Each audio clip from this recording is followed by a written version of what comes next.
Okay, so this is going to be a little tutorial about how to do the Phet simulation lab report that you have. You have a sheet that looks like this that I've given you, and I have sent you, I'm going to send you, if you go to Google Classroom, you're going to go to the Phet simulation, and when you pull it up it looks like this, and you're going to press download. And when it downloads, it's going to come up in a little box here, and it'll tell you to wait just a few seconds, and then you click it. It might ask you to keep it. It might say it's going to harm your computer or something, but it's not. Just press keep. And then you'll notice that I have different segments. I have net force, motion, friction, and acceleration. So the first thing we're going to do is we're going to click on the net force. And in your lab report, it tells you different things that you can do. One of the things that I want you to always do is to click on this upper right hand corner that's going to give you the sum of forces and the values. There's these boxes, and it will show you the math that goes along with the simulation. And then on your lab report, the first thing that you're going to do is you're going to change out these robots, and you can see the different positions that you can place the robots in. The red robots go on one side, the blue robots go on the other side. So you can place them in different positions or in the same position, and you can see the math that goes along with this. And then you press go, and these guys are in a tug of war, and you can see that we've got some motion. So you can pause it, and if you click this little roundabout arrow, that resets it. And I would say reset between each one that you do.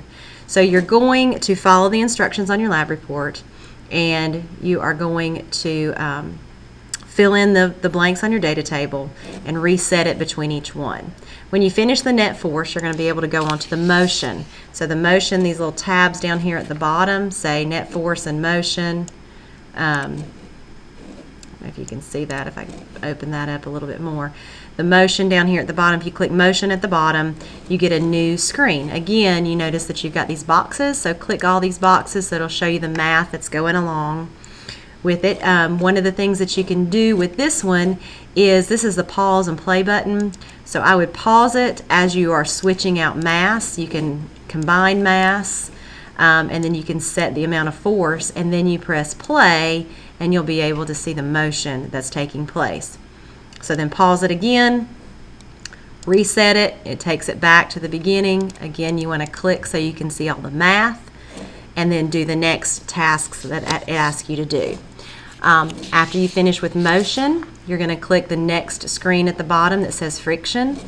Again, we're going to click on the top over here.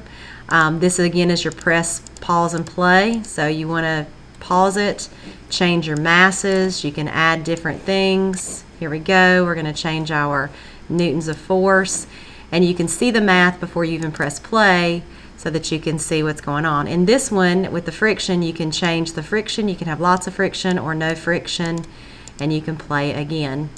And again, reset. If I go to no friction, let's see, and some force, then I can play. Notice that no friction here, this is little friction. If I go to no friction, it clicks on ice.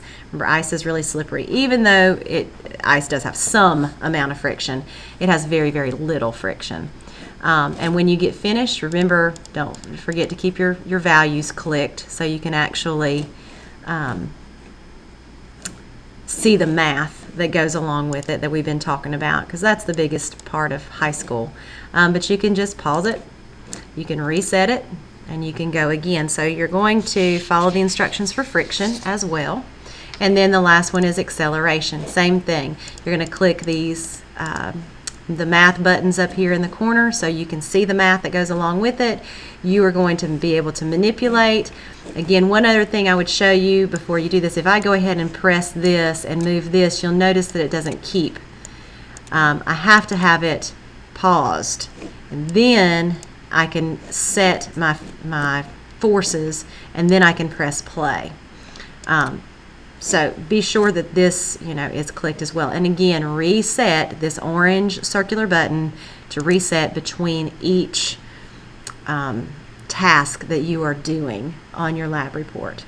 And that should really take you through this. If you need to watch this again, or if you need to ask me a question, just raise your hand. I'll come to you. No problem, but be sure you read and follow the instructions on your lab report. Be sure you read and follow all of the instructions on your lab report. And again, you can write on your lab report, and then when you get done, you're going to turn this into me. This may take us more than just this one class period. You may take probably today and tomorrow to finish this Phet simulation if you need to, and that would be fine. And you can also work on this from home if you have access to Phet simulation in your Java.